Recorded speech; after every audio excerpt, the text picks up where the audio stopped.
दोस्तों नमस्कार। 4 PM गुजरात पर आप सभी का बहुत बहुत स्वागत है। मैं हूं आपका दोस्त मयूर जानी। दोस्तों, प्रधानमंत्री जी हमारे गुजरात में पधारे हुए हैं। आज 31 अक्टूबर है। तो इस देश को, जिसको कहते हैं कि इसको गढ़ने वाले, जिसको बनाने वाले, या जो रजवाड़ों का विलीनीकरण किया और राज्यों का एकीकरण जो किया, देश के शिल्पी माने जाते हैं जो सरदार वल्लभ भाई पटेल, उनकी आज जन्म जयंती है। तो इस अवसर पर उन्होंने आज केवड़िया कॉलोनी जो है, जहां सरदार पटेल साहब की इस दुनिया की सबसे ऊंची मूर्त बनाई गई है, वहां गए, उन्होंने चरण वंदना की और फिर जो एक अद्भुत दृश्य, जो उनकी एक मास्टरी है कि उसको रचा जाए, वो उन्होंने आज रचा। एक हैट पहनी उन्होंने और यूनिटी डे परेड का आज वहां आयोजन किया गया। और वहां जो कुछ दृश्य हमने देखे, हम थोड़े कंसर्न हुए उसे देखते हुए। एक तो ये बात करनी है आपको इस कार्यक्रम में, उसके साथ साथ हमको एक चीज और भी बतानी है इस कार्यक्रम में, इस पर भी बात करनी है कि अगर हमको मत देने का अधिकार है, मताधिकार है हमारे पास, तो हम जिन पॉलिटिकल पार्टियों में से जो भी जिसको ठीक लगता है उसको मत देते हैं, उन पॉलिटिकल पार्टियों के पास इलेक्टोरल बॉन्ड के द्वारा कौन पैसा दे रहा है, ये जानने का अधिकार हमारे पास क्यों नहीं होना चाहिए? क्योंकि केंद्र सरकार की ओर से तो ये एफिडेविट दे दिया गया कि नहीं भाई, ये तो मुमकिन नहीं है, हम इसको अलाउ नहीं करेंगे। तो ये समझते क्या है हमको, हम लोग जो, मैं और आप जैसे देश के नागरिक जो हैं, इनको ये केंद्र में बैठी हुई सरकार क्या समझती है? हम क्या पपेट हैं, या हम सिर्फ कोई बंधुआ मजदूर हैं? हम है क्या? ये सोचने वाली बात है। इसको सोचना शुरू कीजिएगा। मैं लगातार कहता हूं, कोई भी बैठा हो सकता है। आज भारतीय जनता पार्टी, कल कोई और हो सकता है। लेकिन अगर कोई भी सरकार जो सत्ता में बैठी हुई है, जो कोई भी पॉलिटिकल पार्टी जो सत्ता में है, और अगर ये सोच रही है कि उनको सिर्फ हमको मूर्ख बनाने का अधिकार है, हमसे वोट छीनने का, या तो हमसे वोट लुभा के लेने का अधिकार है, ललचा कर लेने का अधिकार है, लेकिन पैसा कहां से आ रहा है वो जानने का अधिकार अगर हमारे पास नहीं है, तो ये एक तरह की धोखाधड़ी है देश के नागरिकों के साथ, मुझे ये लगता है। मैं उस पर बात पूरी बताऊंगा आपको। लेकिन ये इसलिए भी थोड़ा अजीब सा लगता है क्योंकि प्रधानमंत्री हमारे ये कह चुके हैं, सीना तान के कह चुके हैं। देखिए, मैं आपको सुनाता हूं पहले। देश की जनता का पाई पाई का हिसाब देश की जनता को मिलना चाहिए। और इसलिए भाइयों बहनों, हम विकास की यात्रा को तेज चला रहे हैं।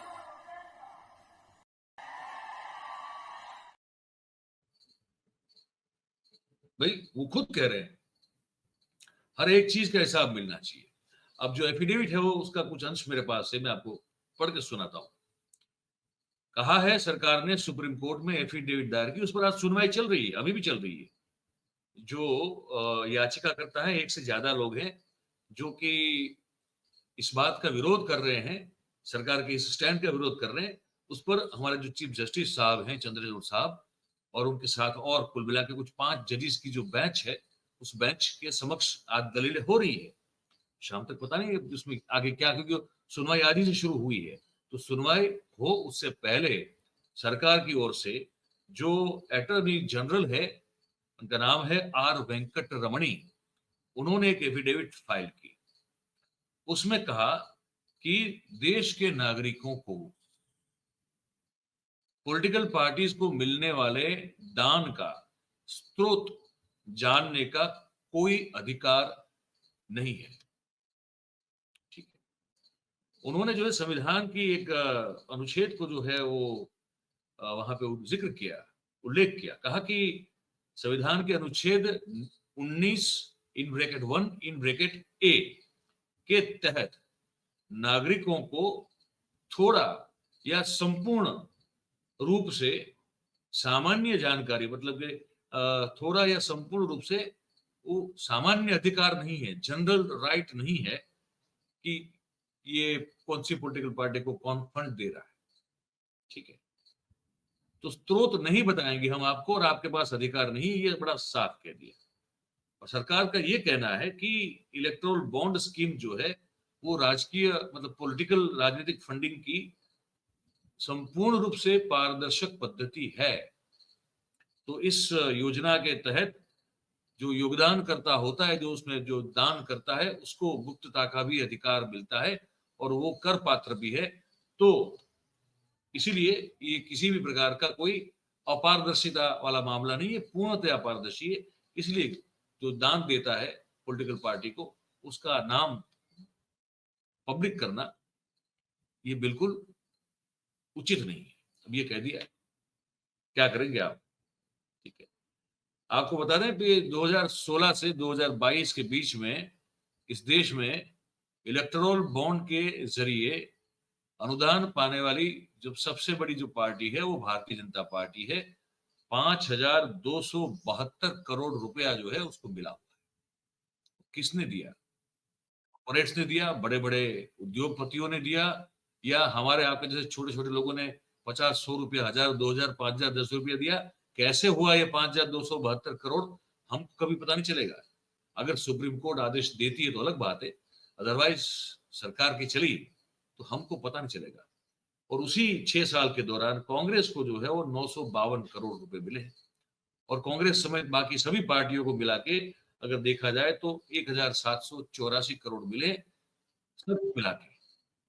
और बीजेपी अकेले को 5,272 करोड़ मिला है। तो सवाल उठता है, कौन दे रहा है पैसा भाई? जब सत्ता में आप बैठे होते हैं तो आपको और ज्यादा पारदर्शी होना पड़ता है, ताकि जनता को ये पता चले कि जो ऊपर बैठे हुए लोग हैं वो ईमानदार हैं, एक एक पाई का हिसाब देते हैं। आपने अभी बोला, फिर से सुन लीजिए, प्रधानमंत्री बोल चुके हैं। देश की जनता का पाई पाई का हिसाब देश की जनता को मिलना चाहिए। भाई तो ये वाला ही तो हिसाब है, और क्या है? आप भाई, जनता हर चीज जानने का अधिकार रखती है आपसे। तो इसमें इतना जो है, इतनी चरचराहट क्यों है, ये समझ में नहीं आ रहा। पी चिदम्बरम ने कहा इस मामले में कि भारतीय जनता पार्टी अगर ये अगर चलता रहा तो इस तरह से बड़े बड़े कॉर्पोरेट से इस तरह के फंड, जो बड़े बड़े फंड है वो पाती रहेगी, उनको मिलता रहेगा। तो खैर, पर अब मुझे लगता है कि इसको अगर सही रूप से अगर सभी पार्टी ऐसा मानती है, बीजेपी को छोड़ के, कि हाँ जो भी फंड है जो इलेक्ट्रोल बॉन्ड के जरिए मिलता है वो उसका स्रोत नागरिकों को पता होना चाहिए। तो सुप्रीम कोर्ट आदेश करे या ना करे, पार्टी अपने आप से उस चीज को पारदर्शी करने में कौन रोकेगा? तो अगर कांग्रेस कर दे, या समाजवादी पार्टी कर दे, या जेडीयू कर दे, या आरजेडी कर दे, या एनसीपी कर दे, तो उनको फंड कौन दे रहा है? अगर इसको पब्लिक कर लेते हैं ये लोग, तो ऐसे ही जो है वो सुप्रीम का आदेश हो या ना हो, बीजेपी खुद जो इसके घेरे में आ जाएगी सवाल के। लेकिन क्या और सब ये सभी पार्टियां करेंगी ऐसा? कि हर एक पार्टी चोर है और चोर की दाढ़ी में तिनका होता है, क्या ये मानना पड़ेगा? ये बड़ा सवाल है।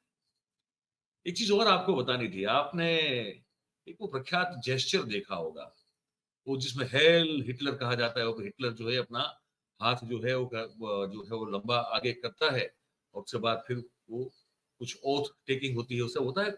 नाजी जर्मनी का बहुत कुख्यात जेस्चर है वो, और उसे नाजी सैल्यूट कहते हैं एक्चुअली। उसका उपयोग कहीं ना कहीं जो होता है वो मैं आपको कह सकता हूँ कहाँ होता है। वो जो ये पास आउट परेड होती ना ट्रेनिंग के बाद, आईपीएस की जैसे पास आउट परेड हो गई, पासिंग आउट परेड हो गई शायद, तो वहां उस फोटोग्राफ का, वहां उस जेस्चर का, माफ कीजिए फोटोग्राफ नहीं, फोटोग्राफ तो हिटलर वाली बात कर रहा था, लेकिन वहां उस जेस्चर का उपयोग होता है। कुल मिला के एक तो सिविलाइज वर्ल्ड में उसको नाजी सैल्यूट कहते हैं, और बाकी जो है वो रिलेटेड है सिक्योरिटी फोर्सेस से, सुरक्षा जो हमारी फोर्सेस हैं उनके साथ। वो सिविलियनों का उससे कोई लेना देना नहीं है। आप समझ रहे? फिर आप ये दृश्य देखिए, ये सुनिए भी और देखिए भी ये हो क्या रहा है। आज सुबह का दृश्य है ये। मैं सत्यनिष्ठा से शपथ लेता हूं कि मैं राष्ट्र की एकता, अखंडता और सुरक्षा को बनाए रखने के लिए स्वयं को समर्पित करूंगा और अपने देशवासियों के बीच यह संदेश फैलाने का भी भरसक प्रयत्न करूंगा। मैं यह शपथ अपने देश की एकता की भावना से ले रहा हूं, जिसे सरदार वल्लभ भाई पटेल की ये देखा आपने, और बड़ा ठीक सोच समझ के देखिए हर चीज, ये सब चीजों में बारीकाई बहुत होती है। आपने देखा प्रधानमंत्री जी हाथ हाथ जो है लंबा करके शपथ ले भी रहे हैं और दिलवा भी रहे हैं, और पश्चात भूमि जो है वो सरदार पटेल का जो बहुत बड़ा स्टेचू है वो दिख रहा है, और दृश्य अगर आप देखें तो ऐसा लगेगा कि सरदार पटेल की जो दृष्टि है वो प्रधानमंत्री जी के ऊपर है। ये सब चीजों में बड़ा आयोजन होता है, बड़ी एकदम बारीकी से ये सब चीजें की जाती है, समझे आप। लेकिन ये जेस्चर जो है ना, ये होता है बेसिकली यहाँ जो पासिंग आउट परेड होती है यहाँ पे होता है। देखिए ये जो आप देख रहे हैं ये पासिंग आउट परेड का वो एक दृश्य, पर इसमें भी हाथ जो है थोड़ा ऊपर होता है। ये जो समांतर है ना, बाजू के समांतर आपने देखा वो नहीं होता है, इसलिए इसको नाजी सैल्यूट नहीं कहते हैं। लेकिन ये जो जेस्चर आपने पहले देखा वो नाजी सैल्यूट माना जाता है, क्योंकि वहां जो है वो हाथ को समांतर रखा जाता है, और ये जो पासिंग आउट परेड होती है उसमें हाथ को बिल्कुल जो हाथ का ऊपरी हिस्सा होता है जो हमारा पंजे वाला, वो कहीं ना कहीं चला जाता है अपने सर की, अपना जो सिर होता है व्यक्ति का उसके समांतर वो चला जाता है, तो इसीलिए उसमें फर्क है दोनों में।